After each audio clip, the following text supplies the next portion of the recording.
Halo para pemirsa dimanapun Anda berada, kali ini admin akan menyuguhkan misteri Kerajaan Galuh Purba di lereng Gunung Slamet sebagai induk Raja-Raja Jawa oleh Aditya Heranurmoko.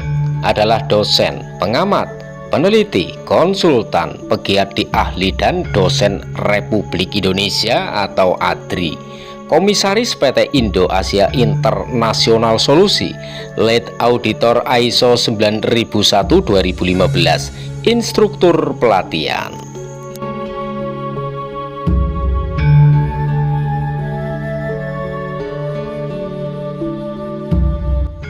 Kerajaan Galuh Purba tampaknya merupakan sebuah teka-teki besar yang tersembunyi di lereng Gunung Slamet, baik menurut catatan sejarah yang menarik maupun kisah-kisah legendaris.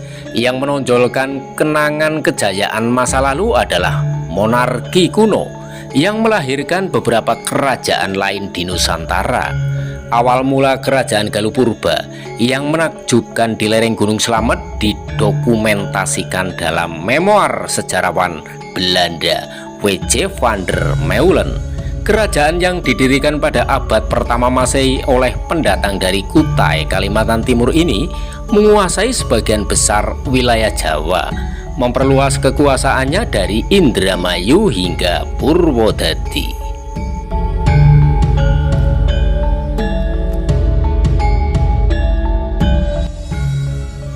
Hal ini menunjukkan pengaruh Kerajaan Galuh Purba yang signifikan terhadap wilayah Jawa, meliputi Indramayu, Cirebon, Brebes, Tegal, Pemalang, Bumiayu, Banyumas, Cilacap, Purbalingga, Banjarnegara, Kebumen, Kedu, Kulon Progo, dan Purwodadi.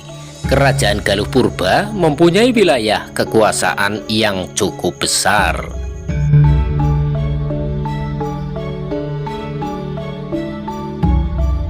Pendirian Kerajaan Galuh Purba. Kerajaan ini tidak didirikan secara spontan. Para migran asal Kutai tiba di Pulau Jawa melalui Cirebon dan menetap di antara aliran Sungai Serayu, Gunung Slamet, dan lereng Gunung Ciremai. Ini adalah wilayah di mana kebudayaan mereka berkembang paling cepat. Ada yang mendirikan Kerajaan Galuh kuno di lereng Gunung Slamet. Ada pula yang mendirikan peradaban Sunda di sekitar Gunung Ciremai.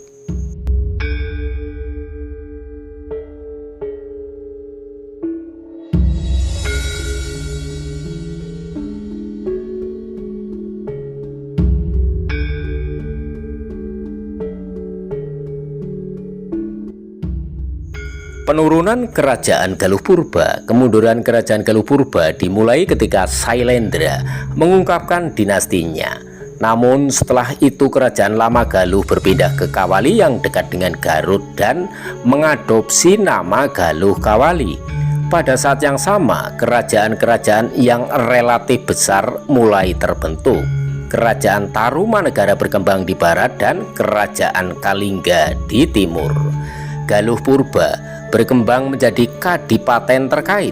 Semua orang lewat Galuh. Ibu kota Brebes adalah Medang Panramean dan terdapat Kerajaan Galuh Rahyang dan Galuh Kalangon. Kerajaan Galuh Kumara dengan ibu kota Medang Kamulyan terletak di Tegal, sedangkan Kerajaan Galuh Lalean terletak di Cilacap.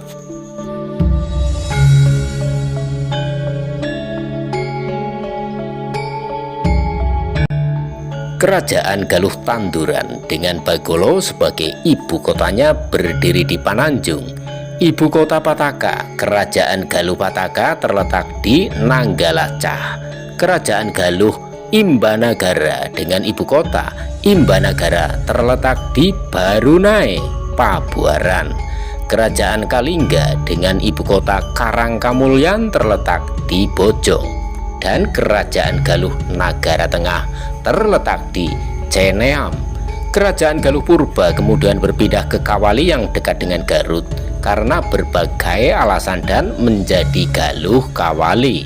Kemudian muncullah Kerajaan Kalingga, kerajaan yang cukup besar di timur, dan Kerajaan Tarumanegara, kelanjutan kerajaan Salakanagara di barat. Perkawinan dan dinasti Sanjaya.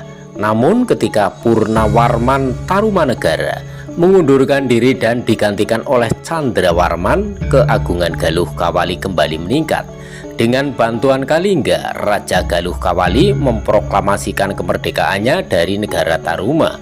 Setelah itu kerajaan ini dikenal dengan nama Kerajaan Galuh, dengan Banjar Pataruman sebagai ibu kotanya. Belakangan muncullah kerajaan Pajajaran dari kerajaan Galuh ini. Dinasti Sanjaya kemudian terbentuk dari perkawinan campur kerajaan Tarumanagara, Kalingga, dan Galuh, keturunan dari persatuan di tanah Jawa yang menghasilkan raja-raja. Alhasil, kerajaan tertua di Nusantara adalah Kerajaan Galuh Purba yang terletak di lereng Gunung Slamet.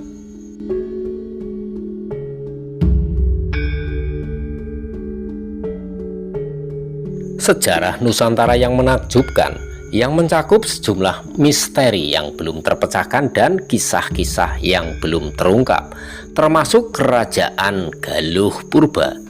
Salah satu periode yang paling menarik dalam sejarah Indonesia adalah Kerajaan Galuh Purba, yang menyaksikan kehancuran yang menakjubkan dan kemegahan yang tak terlupakan. Bahkan hingga saat ini, para penjelajah masih terinspirasi dan tertantang oleh warisan mereka yang diselimuti misteri. Lebih dari sekedar pemandangan alam yang menawan dapat ditemukan di lereng Gunung Slamet. Sisa-sisa peradaban yang luar biasa juga dapat ditemukan di sana, membingkai sejarah negara yang tidak akan pernah terlupakan, khususnya oleh masyarakat Banyumas. Mengingat huruf Jawa adalah Ha, Na, Ca, Raka. Bila ditulis sesuai dengan bunyi tulisan kuno dan bukan Hono Caroko, maka budaya dan bahasa Ngapak Banyumasan juga diyakini berasal dari bahasa Jawa asli. Demikian para pemirsa yang budiman terkait misteri Kerajaan Galuh Purba di lereng Gunung Slamet sebagai induk raja-raja Jawa. Apabila ada saran dan kritik yang membangun, silahkan untuk bisa mengisi kolom komentar pada kolom komentar yang telah disediakan. Terima kasih telah menonton videonya sampai dengan selesai. Semoga bermanfaat bagi Anda.